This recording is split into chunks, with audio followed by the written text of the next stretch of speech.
es la pasión del deseo.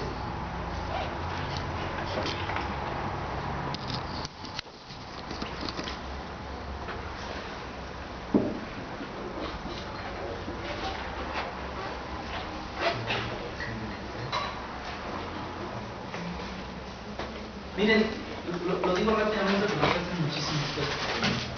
Esta es la gran diferencia con cualquier otra práctica.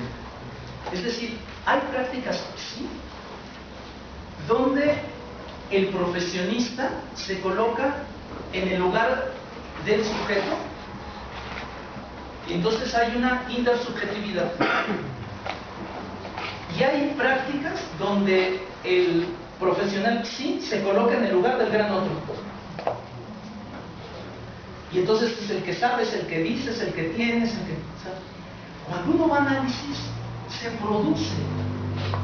Si la transferencia llega a ser de eso, lo que el análisis es, lo que se produce es el milagro del amor. Esa es la transferencia. Porque entonces aparece justamente lo que Alcibiades le pide a Sócrates. Te quiero tener porque quiero tu saber, quiero tu sabiduría, quiero tu modo de usar las palabras, quiero tenerte nada más para mí, porque lo que yo te doy mi belleza, te doy mi dinero, mi salario, pero, ¿sabes? Entonces fíjense qué se produce, que la historia de la pasión del sujeto se pone ahí en acto, de manera absolutamente inconsciente. Cuando Alcibiades dice, y estuve ya abrazado como se abraza a un padre, bueno, o sea, más claro ni el café de Vince. ¿Se dan cuenta la dificultad de lo que es pensar la transferencia en psicoanálisis? Miren todo lo que tuvimos que haber recorrido con Lacan, de todos los que hablaron del amor, para darnos cuenta que tiene además que ver con un no saber. Cuando alguien siente transferencia, es porque está sintiendo algo del milagro del amor. No es fácil que se produzca la transferencia. No así, ¿se dan cuenta? Porque atañe algo muy fuerte de lo que tiene que ver con la clínica, de cómo uno tiene que trabajar.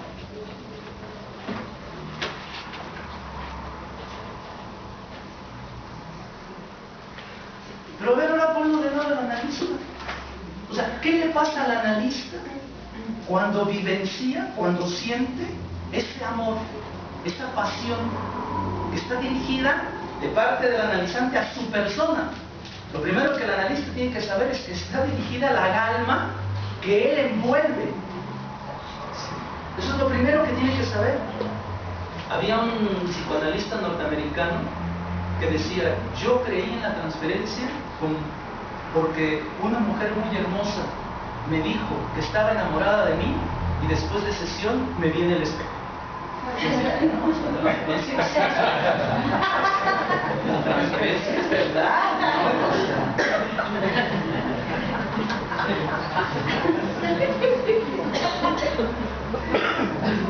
Fíjense, si lo que estamos hablando es de la dimensión y de la función del deseo, no podemos aquí escatimar cuál es la dimensión de la función del deseo del analista.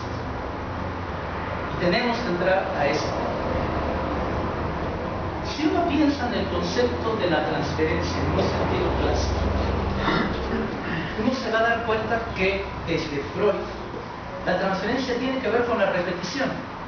Es decir, que lo que le pasa al analizante ahí con el analista estaría reeditando algo que tiene que ver con su historia. Que lo que vive allí con el analista tiene que ser o está vinculado a una repetición de una vivencia de eso que atañe a su fantasma. Justamente,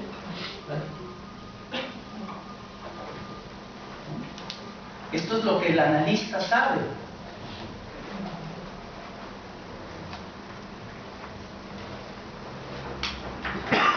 Nadie va a negar que lo que se establece en el campo de la transferencia atañe a la historia.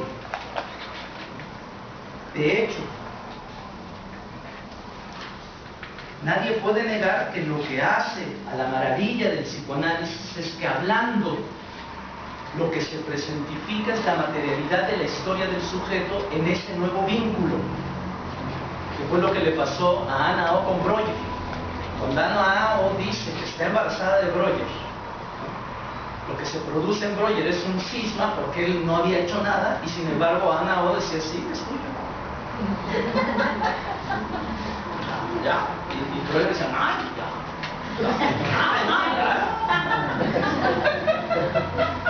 ¿Qué es lo que ve Freud? Primero, aquí hay un lazo intenso, enigmático, maravilloso. Hay un milagro del amor. Porque para que una mujer consienta embarazarse, se tiene que dar un proceso muy fuerte de la vivencia de lo que es ser mujer. ¿Se dan cuenta? Entonces se trataba de algo muy fuerte, pero Freud se da cuenta que eso no tiene que ver con la historia de Breuer y su pene, sino tiene que ver con la historia de Ana y sus pasiones. Ahí nace la transferencia, ¿están de acuerdo?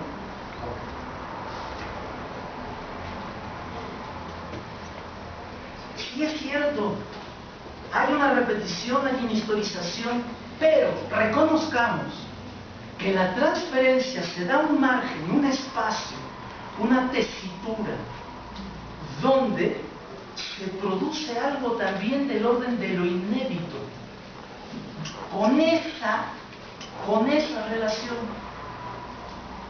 No se puede reducir la transferencia a una repetición del pasado. No, hay un espacio. ¿De qué? De creación. Hay un espacio en la transferencia que atañe a la creación, que atañe al orden de qué. Miren, si un sujeto produce una vivencia de transferencia, ¿qué es lo que está haciendo? Una ficción. Una ficción como hacer un cuento, ¿no? Incluso cuántas veces los analizantes llegan a la sesión y dicen, es que usted me dijo que mis ojos son bellísimos.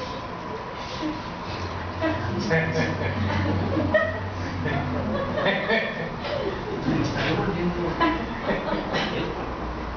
Claro, él no dice, no, yo no le dije eso. Yo le dije que se ponga lentes.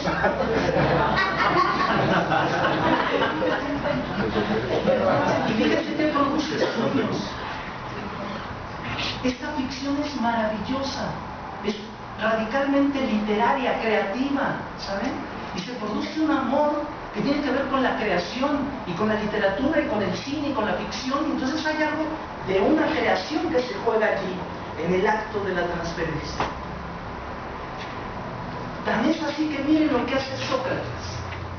Sócrates se da cuenta que Alcibíades le ama y lo quiere para él, y nada más para él, ¿sí? Y lo que hace Sócrates es un acto de creación y le dice, lo que tú me dices a mí, se lo estás diciendo a Alcibíades, pero se lo dice en acto.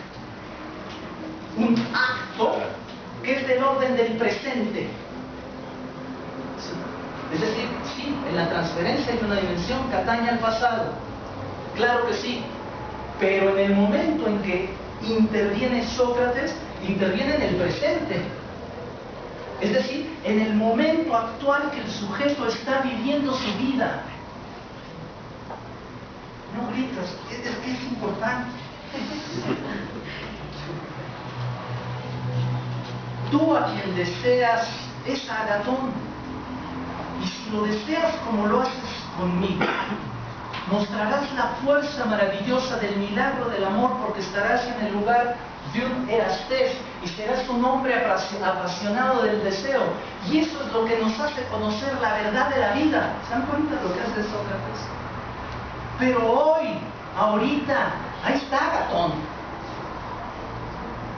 Lo que el analista también interviene en acto, con la transferencia y la dimensión de la creación, no es para cambiar el pasado, es para que el presente sea de otro modo en esa pasión de la vida por el amor, para que pueda amar así de apasionado como lo hace Alcibíades. Es decir, lo que se transfiere en acto es la verdad del deseo.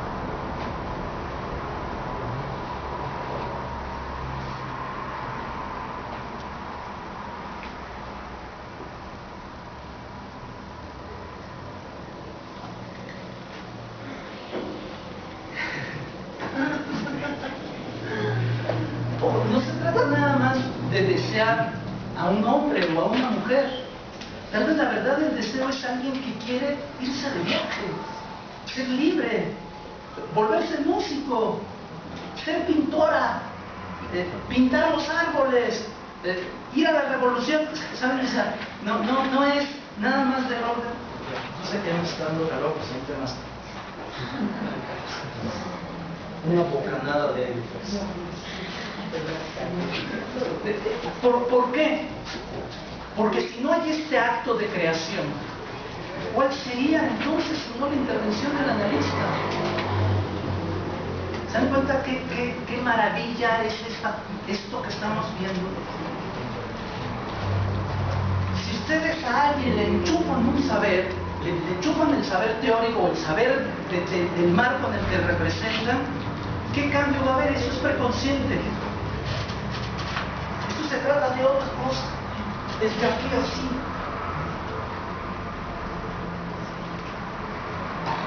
Pero miren cómo tiene que hacer esto el sujeto. Perdón, cómo tiene que hacer esto el analista. No puede estar en el lugar de otro sujeto. Porque otro sujeto, en el momento en que alguien le declara su amor o su búsqueda de pasión, otro sujeto dice, sí, nada más no digas nada.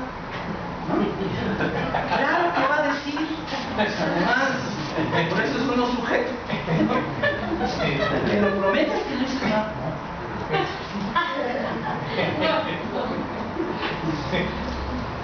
Fíjense, pero tampoco está en el lugar del gran otro el analista. No está en el lugar del sujeto el deseo. No está en el lugar del erastés. ¿Se dan cuenta? Reenvía la dimensión del eromenos. Entonces está en una utopía, en un no lugar. Fíjense, no es sujeto, no es el otro, ni siquiera tachado. En todo caso, más este. Fíjense qué es lo fuerte de la experiencia analítica, que entonces ese que está allí, con su traje, su camisa a rayas y sus botas negras y su pipa, o ella con sus lentes y su chal rojo, ¿no? Lo que tiene que producir es lo que llamaríamos, y es lo que he venido dentro del aire. Ya se acabó el aire. Lo que yo les he propuesto es que lo que se produce de parte del analista es un exilio. Fíjense, un exilio de su lugar de sujeto y un exilio de su lugar del gran otro que está puesto aquí. ¿Se dan cuenta? No puede intervenir como sujeto, pero tampoco puede intervenir como gran otro. Y entonces se produce un exilio de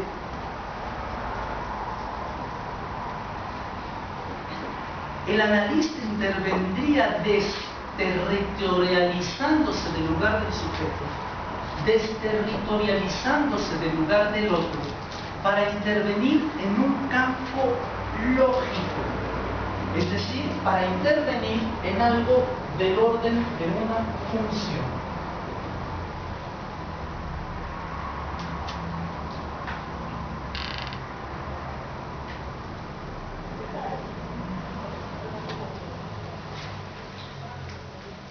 Y es justamente allí donde la dificultad es mayor. ¿Cómo sería? ¿No? O sea, ¿cómo intervenir no como sujeto, no desde el lugar del otro, desde un lugar de función como es? Para poder hablar de esto, quiero aprovechar porque quiero terminar. Cuarto para los 12 ha sido mi ideal. Para poder hablar de eso, creo que es menester hablar del deseo del analista. Y para hablar del deseo del analista, retomaré la propuesta que hace Lacan de la dimensión de la contratransferencia. Ustedes saben que más o menos desde Freud, pero son principalmente los post-kleinianos, los post-freudianos y especialmente los kleinianos, que le dan una cierta importancia al lugar de la contratransferencia. El lugar de la contratransferencia no es fácil, porque de algún modo, miren lo que sucede. Si el analista está allí como sujeto, no puede no tener inconsciente. Y el inconsciente es el discurso del otro. Es decir, que el inconsciente se ve principalmente en el otro. Así fue como Freud descubrió el inconsciente en las histéricas. Entonces fíjense, si la contratransferencia es que a mí algo me pasa en relación a mi paciente, lo primero que tengo que señalar es que tendría que ser con algo inconsciente, algo de mi inconsciente. Dicho de otro modo, si a mí un paciente me cae mal, o no lo soporto, o me duermo, o me enojo, o no llego a sesión, o todo eso tiene que ver con el inconsciente del sujeto. ¿Están de acuerdo? Pero también, si hay algo de que el otro me mueve a mí en la dimensión de lo amoroso y del deseo, tiene que ver con mi inconsciente. ¿Están de acuerdo?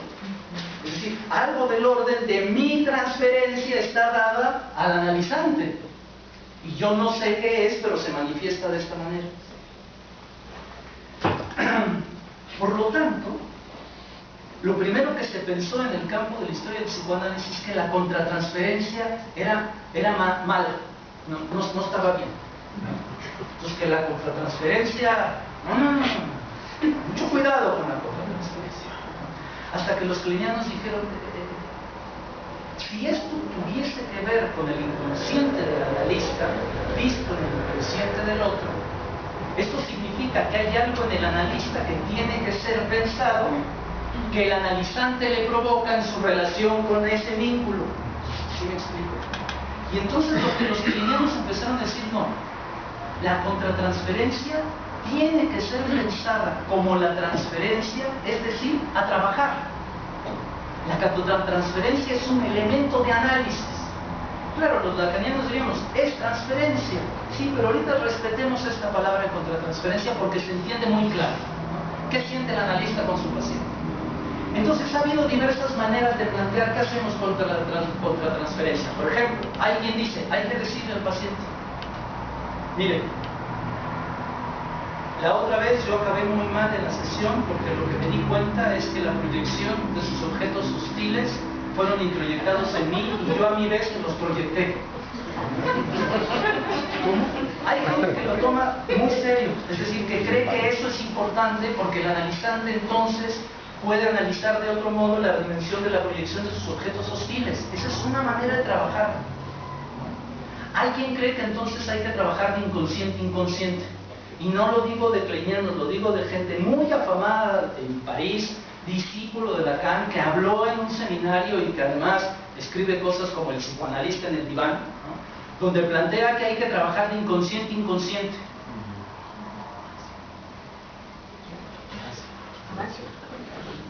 Aquí.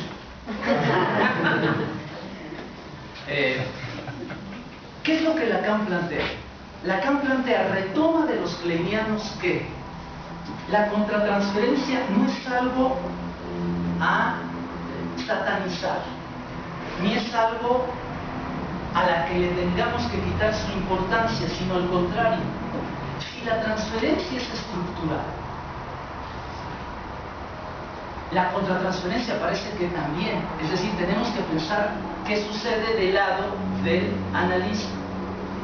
Vamos a ponerlo así, a ver qué les parece. El analizante demanda al analista como un sujeto que sabe. Es decir, sin saber, le demanda como si fuera el gran otro.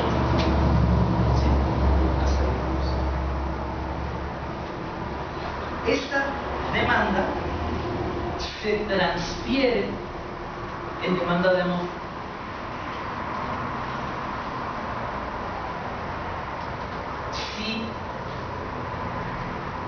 el analizante desea y el deseo es el deseo del otro, lo que el analizante desea es el deseo del otro, es decir, ser deseado.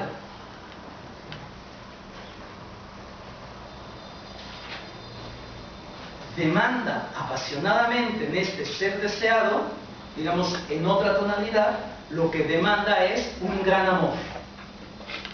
Y entonces, la dimensión del deseo es el deseo del otro, se tiñe del color de una demanda de amor.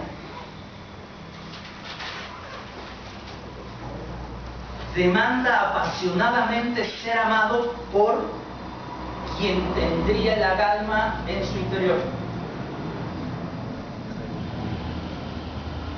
Pero ¿cuál es la verdad de su deseo? De este analizante, ¿cuál es la verdad de su deseo?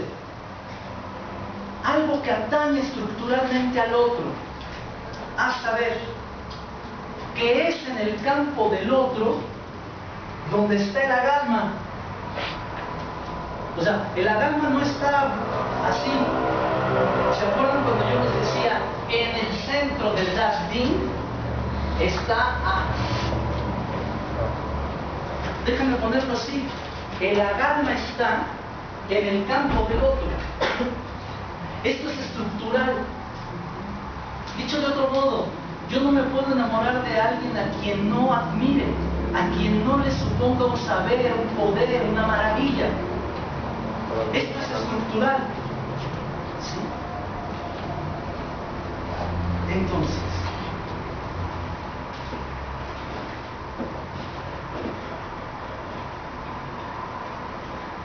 si el agalma está en el campo del otro y uno va a demandarle al otro cura, hay una gran posibilidad de que la transferencia se pueda ubicar dentro de este campo del otro en una demanda de amor. ¿Sí? Por eso muchas veces uno produce transferencia con un analista al que no conocía hasta estar en análisis. ¿Sí? No siempre uno llega a análisis con un analista que ya tenía transferencia. A veces, mire, me dieron su número. ¿Y qué hace uno? Esto que se llama las entrevistas preliminares, el campo, digamos, más cultural de la formación, en el fondo es la posibilidad que un analista construye de que algo de este orden pueda tener lugar. ¿Sí? Porque también, ¿no?, lo que puede suceder es que no se produzca transferencia. Ay, pero es tan afamado y tan la conocen, y a esta la conocen y hasta tiene libros. ¿Sí o no?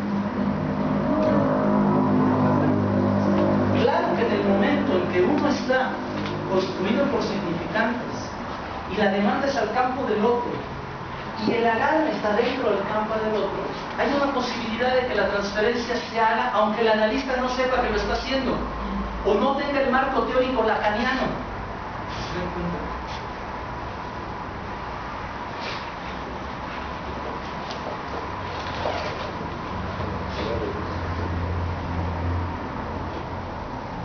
Entonces, el analizante, ubicando al analista en el campo del otro, lo que experimenta es una demanda de amor que dirige directamente a la persona del analista.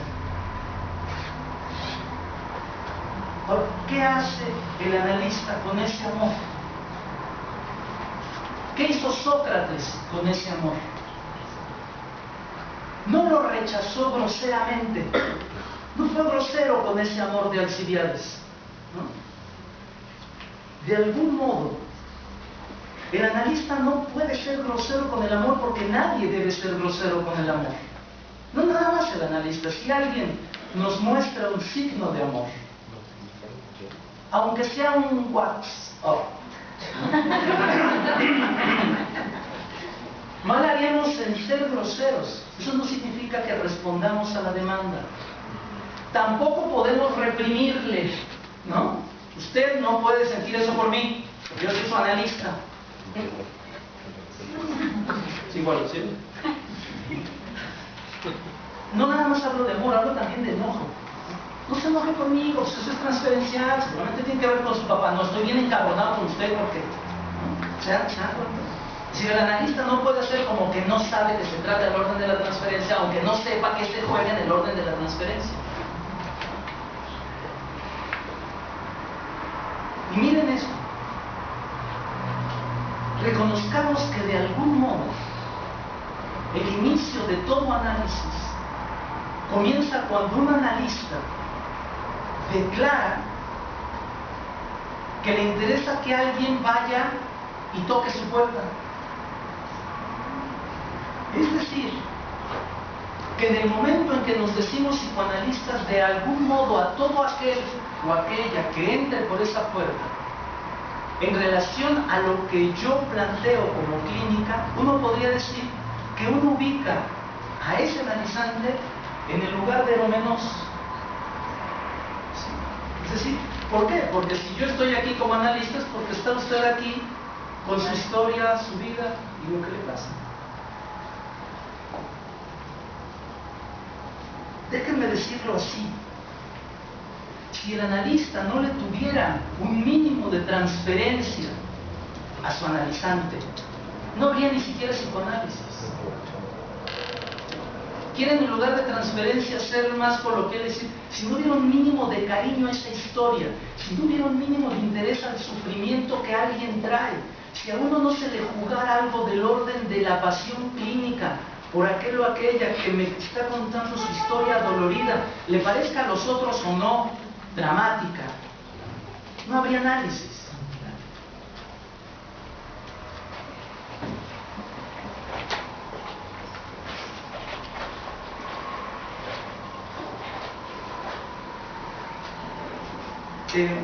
Ahora, vean, pero esta sería una dimensión manifiesta.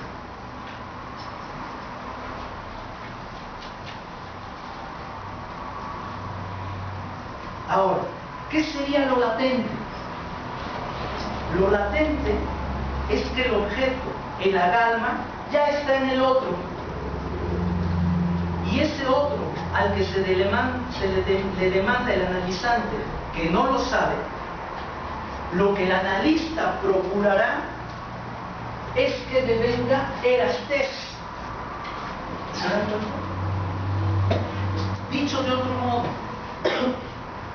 lo que se produce como metáfora del amor en la dimensión del análisis es que quien entra como eromenos pueda colocarse en un lugar de erastés. Es decir, que desee, que ame, que busque, que intente, que apueste, que grite. ¿Sí? Es decir, sin transferencia no hay análisis. Es esta la dimensión maravillosa y terrible y complicada y difícil de lo que implica entrar en un análisis. Si uno no siente eso, si uno no siente la transferencia, estoy hablando ahora como analizando, es que no se instituyó positivo. Si no hay alguien que del eromenos que llega pueda empezar a decir como Erastés, es que esta metáfora no se produjo.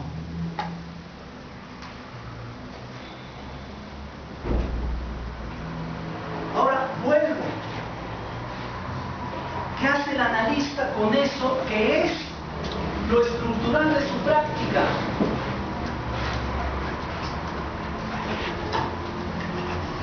Es decir, construimos un dispositivo para que se produzca la dimensión de la demanda de amor y de la posibilidad de la puesta en acto del deseo, para después que salir corriendo. ¿Se dan cuenta?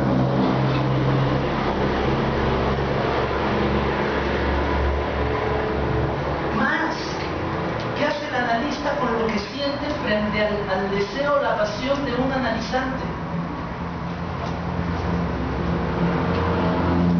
Lo primero es que no responde como sujeto. Lo segundo es que no responde como el otro.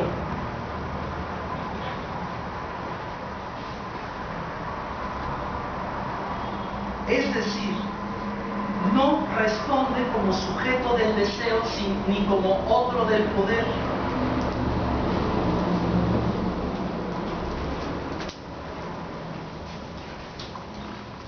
El deseo del analista, fíjense, es que esto acontezca. Que alguien que llegue en el lugar del eromenos pueda producir algo del orden del erastés. Este es su deseo. Es la función. No es sujeto porque no lo va a usar para su persona. No es otro porque no lo va a usar para someter al otro a la ley de lo que él piensa. Y entonces, ¿cuál es su posición frente al deseo de alguien que lo desea en el campo del amor? De verdad, primero sentirse profundamente honrado de que alguien pueda vivir un amor por quien este oficio sostiene. Porque ¿qué se produjo del lado del analizante? El campo de la dignidad. ¿Se acuerdan que la dignidad es cuando, ante la repetición de la dimensión del significante, hay alguien que se nos vuelve absolutamente maravilloso, que lo que queremos es estar allí, vivir la experiencia de eso, ¿no? Es decir, cuando se produce la transferencia, lo que se produce es la dignidad del milagro del amor. Y entonces, lo que sucede es que el analista no responde ni a esa demanda de amor, ni a esa demanda sexual del deseo o violenta, porque está poseído por un deseo más fuerte que ese, que sería del orden del sujeto. Está poseído por un deseo más digno todavía que lo que es ya el deseo humano, y que es el deseo de que ese deseo pueda ir a donde la función de la verdad del deseo permita al sujeto vivir una historia que tenga que ver con la verdad. Es decir, voy a usar mal, es un deseo superior al del sujeto, como es superior la política a la ética. No porque sea en grado, sino porque se trata de otra cosa. La ética es, desde Aristóteles, buscar el bien, el soberano bien. ¿Están de acuerdo? Eso es. Van a ver por qué no sirve después. ¿Y qué es la política? No buscar solo yo, el soberano bien, sino buscar el bien de mi ciudad, de mi país, de mi tiempo, de mi gente, de mi tribu. Esa es la política.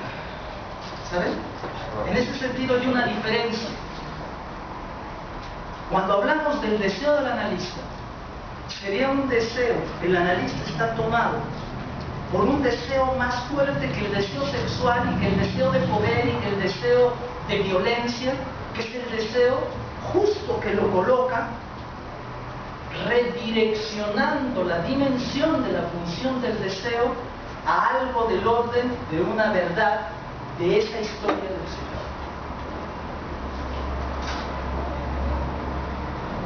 No es apatía, no es templanza, no es represión, es de otro orden. ¿Se dan cuenta? Es de otro orden.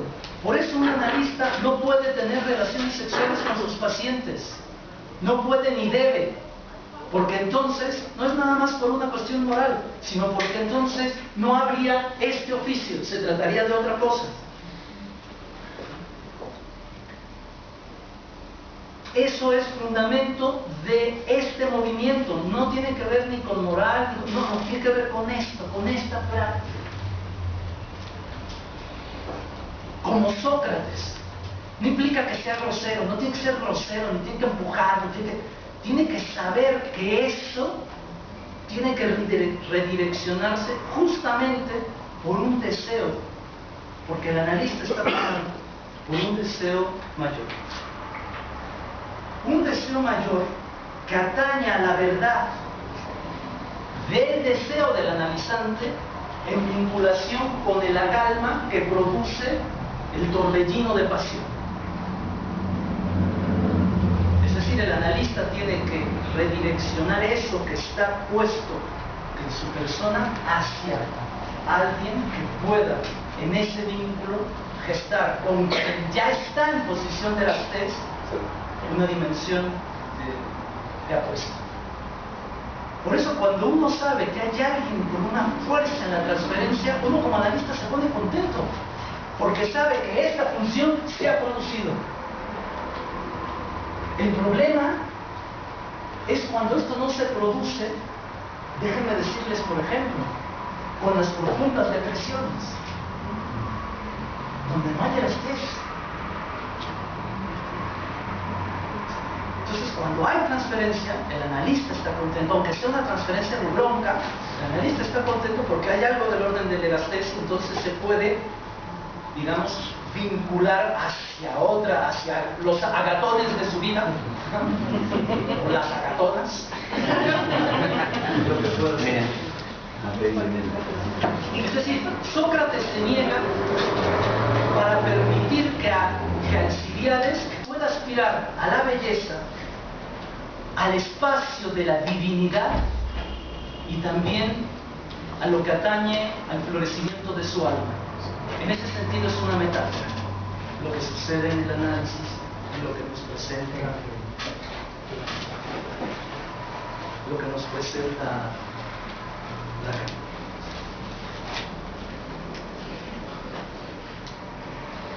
Y fíjense, este es el gran punto que Platón hace también en la dimensión de la filosofía.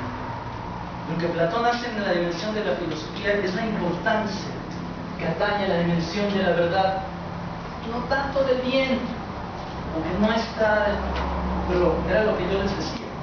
A lo mejor la dimensión atópica de Sócrates es el énfasis que pone en la dimensión de la verdad.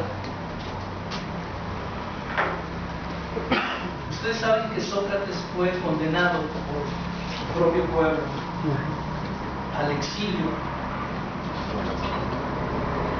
Y cuando uno lee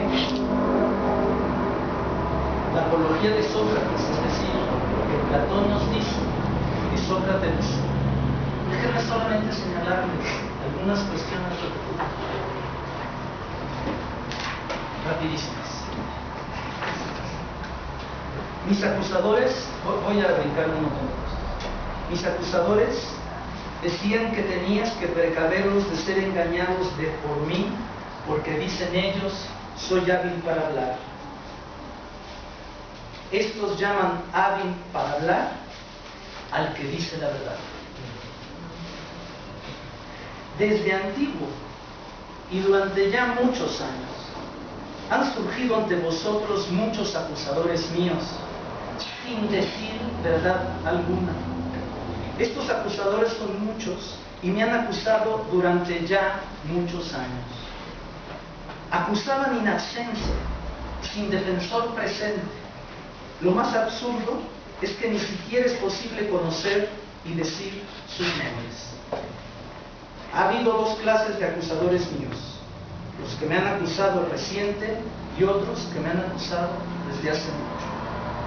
Veamos con qué palabras me calumniaban los tergiversadores. Y dice de qué lo acusan. Quizás alguno de vosotros objetaría, pero Sócrates, ¿cuál es tu situación? ¿De dónde han nacido esas tergiversaciones? Pues sin duda, no ocupándote tú en cosa más notable que los demás, no hubiera surgido tal fama y renombre, a no ser que hicieras algo distinto de lo que hace la mayoría. Yo voy a intentar dar a conocer qué es lo que me ha hecho este renombre y fama: decir la verdad. Sócrates mismo reconoce que su acusación, que los acusadores, que todo eso es porque hay hay algo de la verdad que Sócrates viene a decir. Y es justamente eso. El analista no sabe, pero está allí para producir algo del orden de la verdad. No sabe la verdad de la vida del sujeto, pero está ahí para eso. La pregunta es, y me tengo que apurar, aunque sea 5 minutos, ¿cómo lo hace? Lo hace de dos maneras: mediante el exilio y ocupando temporalmente la plaza, el lugar de un testigo. Miren, prueba bien.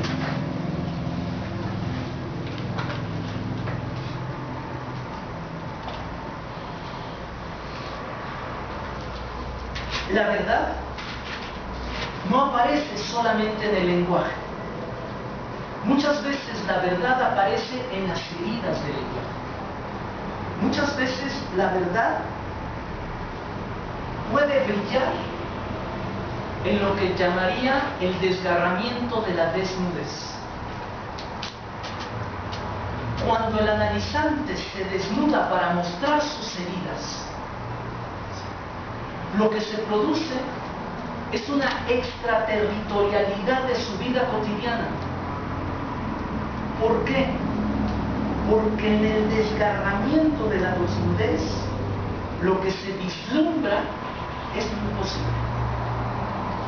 Es decir, analizarse cuando hay esta desnudez, que es lo que hizo Alcibiades, muestra en la herida, en la desgarradura, justamente lo indecible.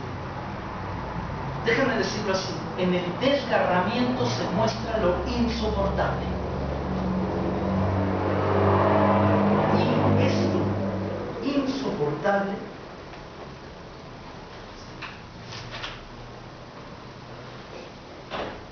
esta dimensión de insoportable es lo que nos permite bordear lo imposible. Y esta extraterritorialidad del analizante, al desnudarse, exige que el analista también se desterritorialice de su lugar de sujeto. Porque si alguien está mostrando lo indecible, lo insoportable, lo imposible de decir, el otro no puede estar en lugar de sujeto, porque un sujeto, ¿sabe qué haría? Saldría corriendo. Se llaman amigos, ex amigos. Claro. Entonces fíjense, esta dimensión de imposible, de insoportable, de inarrable, no existe esa palabra, pero lo que no se puede narrar, que desterritorializa al sujeto, tiene que desterritorializar al analista justamente porque se le exige que no sea mi sujeto que salga corriendo, ni un otro que sea experto y trate al dolor y a la desgarradura del sujeto como un saber ya escrito en un libro del cual ya se sabe todo de la vida del sujeto. Esta desgarradura de lo indecible le exige al analista colocarse en una atopía que no es la del sujeto que saldría corriendo, pero tampoco la del otro, la del experto, la del que todo lo sabe, que no tomaría en cuenta lo indecible de esa herida singular y irrepetible que es la que trae ese sujeto que se desnuda. Y entonces, miren, allí uno no actúa, no interviene, no hace como un ser en falta, que este es un sujeto, sino como una falta en ser. Es decir, el analista interviene no con su ser, sino con su no ser. Un no ser el sujeto y no ser el otro. Si uno no es el sujeto y no es el otro, ¿qué chingados es? Es semblante de objeto A. Y fíjense qué importante, semblante, como Sócrates. Es esta cosa no nada más es el cuerpo del analista, es que eso que presentifica el analista es un semblante, y adentro estaría el objeto A. Es desde ahí que interviene. ¿Se dan cuenta qué difícil, qué maravilloso, qué complicado? No es experto, no es amigo, no es cómplice, es otra cosa, porque no interviene como ser en falta, sino como falta en ser. Es decir, tiene que ver con algo del orden del objeto, como semblante de objeto. No es el objeto, hace semblante para que se produzca esto. Desear es vivir, y vivir no es fácil, y desear está cabrón, pero eso es lo que hace a la flor de la vida. El analista está ahí para eso, para producir este vértigo, para producir este ciclón, para producir esta fuerza que hace que el deseo nos haga hacer, nacer, producir, pintar, cantar.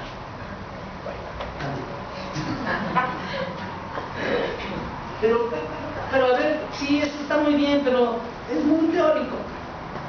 Apúrate además.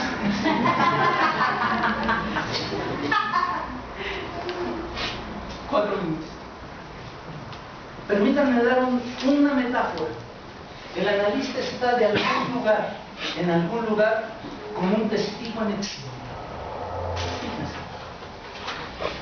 La función del testigo después de Auschwitz, porque Auschwitz nos cambió y no podría haber práctica psicoanalítica como la pensamos sino después de Auschwitz, eso es lo que Lacan nos enseñó. Nos mostró que el testigo, para poder decir eso inarrable, insoportable, imposible, tiene que desterritorializarse, parecer como extranjero a eso que sucede para poder decirlo, porque el que está dentro no lo puede decir, no puede ser, puede dar testimonio, pero no puede ser testigo. El testigo tiene que ser extranjero a lo que eso está, estando adentro y estando afuera, topología básica. Pero tiene una doble dimensión de mirada. Tiene que mirar lo que sucede y tiene que mirar que está mirando lo que sucede.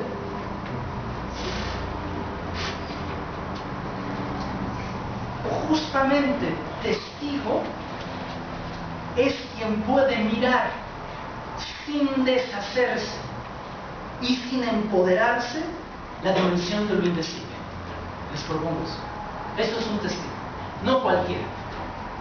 Es aquel que puede mirar lo insoportable sin evanecerse y tampoco sin intentar mandar. ¿Y cómo se aborda lo indecible?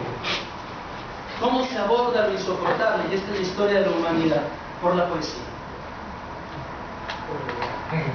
por la dimensión del regalo. En ese sentido, la posibilidad de afrontar lo indecible es la poesía, es el arte. Rápidamente, miren lo que dice este hombre. Dice: aquello que no tiene expresión constituye la verdad de la obra. La obra testimonia este inexpresable haciéndose trizas, abriendo en sí mismo las grietas que manifiestan este más allá, que debe de todos modos volverse visible y testimoniado. Y antes había dicho, lo indecible, aquello que no encuentra expresión, es el centro de verdad en torno al cual gira toda verdadera obra de arte, que por eso mismo rompe la falsa totalidad que es heredera del caos y se da como fragmentos, como un torso roto del mundo verdadero. De allí que no nos quede más que decir que el amor es el arte, y que la práctica clínica, que por lo menos desde aquí, y no por nada Lacan toma a Platón, tiene que ver con esto. Tiene que ver justamente, esto es lo que nos permitiría decir por qué realmente vivir como analista es poder experimentar la belleza de la práctica de la porque es justo esto.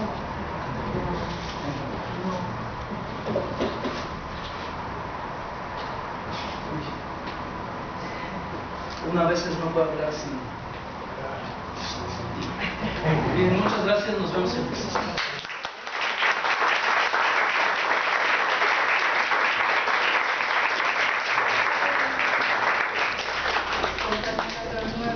Este es el que ya había dicho desde el exilio, ¿no? La creación artística como testimonio. ¿De quién es? De Franco Reyes. Franco Reyes. Es el que está...